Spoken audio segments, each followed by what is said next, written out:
ಶುಕ್ರವಾರ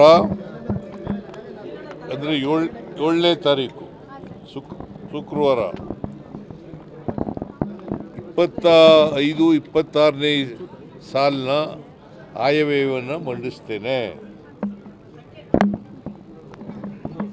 25-26ನೇ ಸಾಲಿನ ಆಯವ್ಯಯ ಮುಂಗಡ ಪತ್ರವನ್ನು ಮಂಡಿಸ್ತೇನೆ.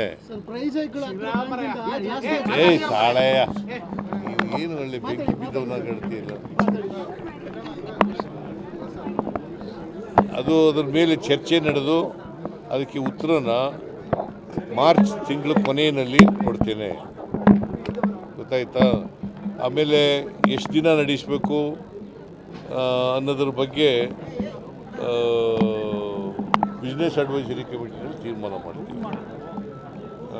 ಇವತ್ತು ನಾನು ಬೇರೆ ಬೇರೆ ಇಲಾಖೆಗಳ ಜೊತೆಯಲ್ಲೆಲ್ಲ ಸಭೆ ಮಾಡಿದ್ದೀನಿ.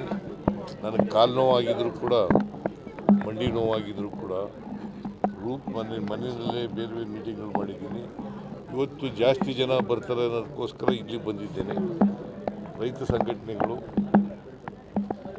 ಎಲ್ಲ ಮುಖಂಡರುಗಳೆಲ್ಲ ಬಂದಿದ್ದರು, ಅವರ ಅಭಿಪ್ರಾಯಗಳನ್ನು ಕೊಟ್ಟಿದ್ದಾರೆ. ನಾವು ಅವ್ರ ಸಲಹೆಗಳನ್ನು ಗಮನದಲ್ಲಿ ಇಟ್ಟುಕೊಂಡು ಬಜೆಟ್ ತಯಾರು ಮಾಡುವಾಗ ನಮ್ಮ ಇತಿಮಿತಿ ಒಳಗಡೆ ಯಾವುದನ್ನು ಸೇರಿಸಬೇಕು, ಯಾವುದನ್ನು ಸೇರಿಸಬೇಕು. ಮತ್ತು ಕರ್ನಾಟಕ ಸರ್ಕಾರ ಯಾವಾಗಲೂ ಕೂಡ ರೈತ ಹಿತವನ್ನು ಕಾಪಾಡೋದ್ರಲ್ಲಿ ಹಿಂದೆ ಬಿದ್ದಿಲ್ಲ. ಯಾವತ್ತೂ ಕೂಡ ರೈತರ ಜೊತೆ ಇರ್ತೀವಿ, ಕೃಷಿ ಬೆಳವಣಿಗೆಗೆ ನಾವು ಪೂರಕವಾಗಿರ್ತೇವೆ ಅಂತಕ್ಕಂಥ ಮಾತುಗಳನ್ನು ಈ ಸಂದರ್ಭದಲ್ಲಿ ಬೆಲೆ ಏರಿಕೆ ಜಾಸ್ತಿ ಆಗಿರೋದ್ರಿಂದ ಸರ್ ನಿಮ್ಮ ಮೇಲೆ ಎಕ್ಸ್ಪೆಕ್ಟೇಷನ್ಸ್ ಜಾಸ್ತಿ ಇದೆ. ಸಾಕಷ್ಟು ಬೆಲೆ ಏರಿಕೆ ಜಾಸ್ತಿ ಆಗಿರೋದ್ರಿಂದ ನೋಡೋಣ. ಈಗ ಬೆಲೆ ಏರಿಕೆ ಕೇಂದ್ರ ಸರ್ಕಾರ ರಾಜ್ಯ ಸರ್ಕಾರ ಎರಡೂ ಮಾಡಬೇಕು. ಬೆಲೆ ಏರಿಕೆಗೂ ಕೇಂದ್ರ ಸರ್ಕಾರ ಮೇಲೆ ಹೆಚ್ಚು ಭಾರ ಇರ್ತಕ್ಕಂಥದ್ದು. ಅವರು ಕೂಡ ಬೆಲೆ ಏರಿಕೆಗೆ ಒತ್ತನ್ನು ಕೊಡ್ತಕ್ಕಂಥದ್ದು ಮಾಡಬೇಕು. ನಾವು ರಾಜ್ಯ ಸರ್ಕಾರ ಏನು ಮಾಡಲಿಕ್ಕೆ ಸಾಧ್ಯ ಆಗ್ತದೆ ಅದನ್ನು ಮಾಡ್ತೀವಿ.